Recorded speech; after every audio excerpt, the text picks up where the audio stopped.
کبھی کبھی ملتی ہے ایسی تقریر، اس تقریر کو لاسٹ تک ضرور سننا، اور چینل پر نئے ہو تو چینل کو ضرور سبسکرائب کر دو۔ اور آج 800 سال گزر گئے، ہند الولی سلطان الاولیاء غریب نواز کی حکومت ہم سب پر قائم ہے۔ کس بات کی حکومت ہے یہ دلوں کی حکومت ہے۔ اور وہاں جو ہاتھ لگانے کی کوشش کر رہا ہے وہ اپنے ہاتھوں کو بچا لے، آگ تمہارا انتظار کر رہی ہے، آگ تمہارا انتظار کر رہی ہے۔ اس لیے کہ اللہ فرماتا ہے من عادی لی ولیا فقد آذنتہ بالحرب، جس نے میرے ولی سے دشمنی کی میں اس کو اپنے ساتھ جنگ کا اعلان کرتا ہوں۔ اور اب تعالیٰ سے جنگ کرنے کے لیے تیار ہو؟ اللہ کے ولی سے مقابلہ کرنا چاہتے ہو؟ اللہ کے ولی کو چھونا چاہتے ہو؟ رب تعالیٰ فرماتا ہے جو اللہ کے ولی سے دشمنی کرتا ہے اسے میں اپنے ساتھ جنگ کا اعلان کرتا ہوں۔ ہے کسی کی ہمت و طاقت اللہ سے جنگ کرنے کی؟ تو جو یہ چاہتے ہیں کیڑے مکڑوں کی موت مرو گے، اس سے بھی خطرناک ذلیل ہو کر مر جاؤ گے۔ اجمیر معلیٰ یہ صرف اور صرف ایک دھرتی کا نام نہیں ہے، اللہ کے ولی کی آباد کی ہوئی مقدس زمین ہے۔ اور ہم سنیوں کی آستھا ایسے ہے، امام اہل سنت فاضل بریلوی اعلیٰ حضرت فرماتے ہیں دنیا بھر میں جہاں دعائیں قبول ہوتی ہیں ان جگہوں میں سے ایک جگہ کا نام اجمیر معلیٰ ہے، جہاں اللہ تعالیٰ دعائیں قبول فرماتا ہے۔ ہم اپنی آستھا ہی نہیں رکھتے میرے عزیزوں، اپنی جان بھی حاضر ہے غریب نواز کے قدموں کے لیے۔ اس لیے میں کہنا چاہتا ہوں سرکار غریب نواز رضی اللہ تعالیٰ عنہ کے رکشک، یہ لوگ اگر یہ سمجھتے ہیں کہ مسلمان بکھر گئے ہیں، ٹوٹے ہیں، بکھرے ہیں، ان کے پاس کوئی طاقت نہیں، کوئی سیاست نہیں، اور ہم جس کو چاہیں آکرمن کر کے ختم کر دیں، ہو سکتا ہے ہم سب کو مار ڈالو تمہاری طاقت کے ذریعے، لیکن وہ غریب نواز ہے۔ اپنے باپ داداؤں کی تاریخ یاد رکھنا، پوچھنا، جو غریب نواز کو اٹھانے کی کوشش کیا اٹھ گئے، اور وہ دھرتی پہ آج بھی آباد ہے۔ انشاءاللہ قیامت تک اجمیر معلیٰ چمکتا رہے گا۔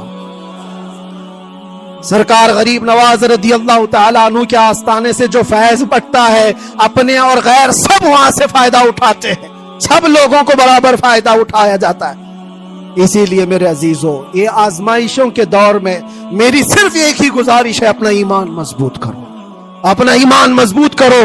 جیسی بھی مصیبتیں آئیں، طاقتیں آئیں، تمہارا سجدے سے سر دور نہ ہونے پائے، اللہ سے غفلت ہونے نہ پائے، تمہارے ذکر و اذکار میں کمی ہونے نہ پائے، مسجدوں سے دور بھاگنے کی کوشش نہ کرو، واپس آ جاؤ، اللہ کی رحمت قریب ہے۔ قرآن میں اللہ فرماتا ہے الا ان نصر اللہ قریب، آگاہ ہو جاؤ، بے شک اللہ کی مدد بہت قریب ہے۔ اللہ تعالیٰ قرآن میں فرماتا ہے تلک الایام نداولها بین الناس، یہ دن ہیں جو ہم لوگوں کے درمیان پلٹتے رہتے ہیں، کبھی تم بادشاہ بنو گے، کبھی فقیر بن جاؤ گے، اور آج جو تخت پر ہیں ہو سکتا ہے وہ کل ڈگر ڈگر گھوم رہے ہو۔ آج جن کو طاقت کا نشہ ہے ہو سکتا ہے وہ بھیک مانگنے پر بھی مجبور ہو جائے۔ لیکن ایک بات یاد رکھنا، نروس پن اپنے دل میں آنے نہ پائے، ان حالات سے دیکھ کر کے گھبرا نہ جانا۔ ایمان تمہارا سچا ہے، اللہ کل بھی تمہارے ساتھ، آج بھی تمہارے ساتھ، بس تمہاری عبادت میں فرق آنے نہ پائے، تمہارے سجدوں میں کمی ہونے نہ پائے، تمہارے ایمان میں تزلزل آنے نہ پائے۔ اللہ ایک ہے تو ایک ہے، اللہ سچا ہے تو سچا ہے۔ میں نے اللہ کو نہیں دیکھا لیکن اللہ پر ایمان ضرور ہے۔ یہ یقین اور یہ عقیدہ تمہارا مضبوط رہے۔ ہاں ہمیں معلوم ہے، کچھ لوگ ہم سے پوچھتے بھی ہیں، اللہ تبارک و تعالیٰ پوری کائنات کا مالک، جس نے ہر چیز پیدا کیا اور اس کی عبادت کرنے والے ہو آپ، لیکن پھر اسی اللہ رب العزت کی یہ مسجدیں کیوں ڈھائی گئی؟ کیوں مسجدوں کو ختم کیا جا رہا ہے؟ اللہ کے ذکر کو روکنے کے لیے طاقتیں پوری مسجدوں کو ڈھانے کی کیوں بات کرتی ہیں؟ پھر اللہ کچھ کیوں نہیں فرماتا؟ میرے عزیزوں، یہ کائنات ہے جس کو اللہ نے اسباب پر بنا کر بھیجا ہے، اور تمہیں عمل کے لیے بھیجا گیا ہے۔ تمہارا عمل دیکھنا ہے، تم کتنے پابند ہو، تم کتنے اپنی حفاظت کرتے ہو، تمہارے ایمان کی، تمہاری عبادتوں کی، تمہاری مسجدوں کی۔ تم مسجدیں خالی کر کے گھوم رہے ہو، فجر کی نماز میں اپنے گھروں پر سوئے ہو، اور پھر اللہ کے گھروں کی حفاظت کی بات کر رہے ہو کہ مسجدیں ڈھائی جا رہی ہیں، مسجدوں پر آکرمن ہوتا ہے. یہ ساری باتیں کیوں؟ تم جب ان صفوں کو خالی کر دو گے، یہ مسجدیں چیخ چیخ کر پکارتی ہیں اللہ کی بارگاہ میں. پل بھر میں بنا لی، شب بھر میں بنا لی مسجد تو ایمان کی حرارت والوں نے. من اپنا پرانا پاپی تھا، بچپن سے نمازی بن نہ سکے. مسجدیں بڑی بڑی شاندار بنا لینا اور اس کو آباد نہ کرنا، یہ بھی تو ظلم ہے. آپ ان مسجدوں کی حفاظت کی جو بات کر رہے ہیں، ان مسجدوں کی حفاظت صرف کمیٹیاں بنانے سے نہیں ہوتی، نمازوں سے ہوتی ہے، اس کے اندر تلاوت قرآن سے ہوتی ہے.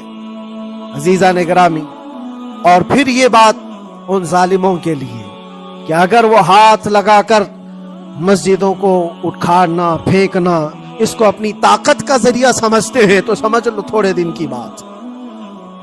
اگر اسی کا نام طاقت ہے کہ عبادت گاہوں کو مسمار کر کے طاقت کے تخت کو بٹھایا جائے، تو یاد رکھنا بڑھتے بڑھتے بڑھتے تمہارا نشہ کہیں تمہیں فرعون نہ بنا دے.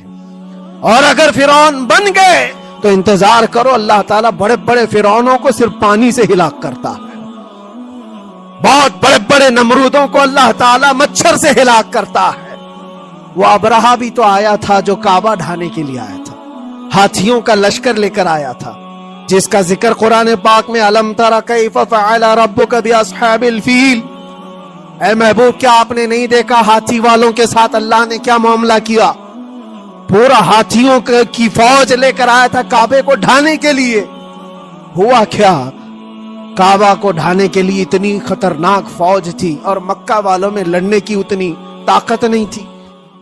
اللہ کریم نے ابابیل چڑیوں کی ایک فوج کو بھیجا. ہاتھی کہاں اور چڑیا کہاں؟ کوئی مقابلہ ہوتا ہے؟ کوئی مقابلہ ہے؟ تصور میں نہیں آتا.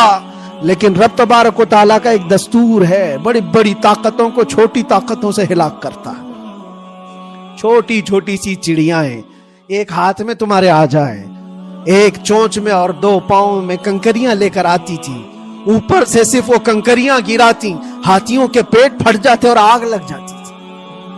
اللہ تبارک و تعالیٰ کی طاقت کا یہ مشاہدہ، قوت کا ایک ہلکا سا اظہار جو مکہ کی ان وادیوں میں ہوا منا، اور اللہ تعالیٰ فرماتا ہے فَجَعَلَهُمْ كَعَصْفٍ مَأْكُولٍ. اللہ نے ان کو ایسا کر دیا جیسے کھائی ہوئی مرغی ہوتی ہے، نوچ نوچ کر کے کھا کر چھوڑی ہوئی مرغی ہو. پوری فوج کی حالت ایسی ہو گئی تھی. کعبہ مکرمہ کو ڈھانے کے لیے آئے، تب اللہ تبارک و تعالی ظالموں کو کس طرح سے نیست و نابود فرمایا. ہمیں یقین ہے میرے عزیزوں، اللہ تبارک و تعالی وہ ابابیل بھیجنے والا مولا آج بھی زندہ اور ہمیشہ زندہ رہے گا. وہ حی اور قیوم ہے، ہمیشہ سے زندہ ہے اور ہمیشہ زندہ رہے گا. لیکن تمہارا امتحان ہوتا رہے گا، تمہارا امتحان ہوتا رہے گا. اللہ کے نبی صلی اللہ تعالی علیہ وسلم کے لیے مدد آئی ہے تو اس کا مطلب یہ نہیں ہے کہ وہ صرف بیٹھ کر کے مدینے میں دعائیں کرتے تھے. نہیں، عمل کے میدان میں اترے بھی ہیں. صحابہ نے بھوک اور پیاس برداشت کی ہے، کتنے کتنے دنوں تک وہ ایک کھجور پر پورا دن گزارتے تھے. پیوند لگے کپڑے. حضرت ابو ہریرہ فرماتے ہیں ہم تو ایک جنگ سے ایسے واپس آئے تھے کہ ہمارے پاؤں کے پورے ناخن اکھڑ گئے تھے، پاؤں کے ناخن اکھڑ گئے. خندق کے میدان میں خود نبی پاک صلی اللہ علیہ وسلم اپنے ہاتھوں سے خندق کھودتے رہے، اور پیٹ پر پتھر باندھنا، یہ سب مشقتیں، سٹرگل کیا ہے. پھر اللہ سے یہ دعا کیا مولا تو اپنی مدد بھیج دے، تو اپنے رحم و کرم کی بارشیں برسا. اور ہم یہاں مست کھا پی کر کے پھر دعا کرتے ہیں مدد آ جائے. تم نے محنت کون سی کی، کون سی مشقت کی؟ میرے عزیزو، اگر محنت و مشقت میدان میں اتر کر کرنے کا موقع نہیں ہے تو عبادتیں تو کرو اپنی پوری، اپنی نمازیں تو کمپلیٹ کر لو اور اللہ کو راضی کرو. اپنے گناہوں سے اگر وہ غضبناک ہے تو توبہ کرو. اور جاتے جاتے یہ بات بھی میں عرض کروں گا کہ آج جن لوگوں کو ایسا لگتا ہے کہ یہ کھیل تماشا ہے، ایک بات یاد رکھنا، کسی مسجد کے ختم ہو جانے سے یا مومن کے کسی کے ہار جانے سے ایمان کبھی ہارتا نہیں ہے، ایمان ہمیشہ جیتتا ہے۔ تھوڑی دیر کی تکلیف تو مومن کو ہو سکتی ہے، لیکن اس کے ساتھ ایمان ہے تو ہمیشہ سر بلند ہے۔ اس سے بڑی کوئی کامیابی کیا ہے؟ ہم نے دیکھا ہے کربلا کی تاریخ میں جیتا کون ہے؟ دنیا کی نظر میں، اس وقت کی میڈیا کی نظر میں، اس وقت کے جو کتے ہوں گے ان کی نظر میں یزید جیتا ہوگا، لیکن قیامت تک ہر مومن کہتا ہے بادشاہ است حسین، بادشاہ است حسین۔ ایمان کی جیت ہمیشہ ہے، اگرچہ وہ ٹکڑوں میں بدل جائے، اگرچہ وہ 1000 ٹکڑوں میں ہو جائے۔ آج بھی پھریرا لہرا رہا ہے تو حسین اعظم کا لہرا رہا ہے۔ اسی لیے یاد رکھو، صرف تخت پہ چڑھ کر بیٹھنے کا نام جیت نہیں ہے۔ ابھی الیکشن بھی گزرا، کچھ لوگ نروس ہوں گے کہ ہم ہار گئے۔ اگر وہ ایمان والے ہیں، سچے ایمان والے ہیں، تو انہیں یاد رکھنا چاہیے جیت اور ہار صرف تخت حاصل کرنے کا نام نہیں ہے، دلوں پر حکومت کرنے کا نام جیت ہے۔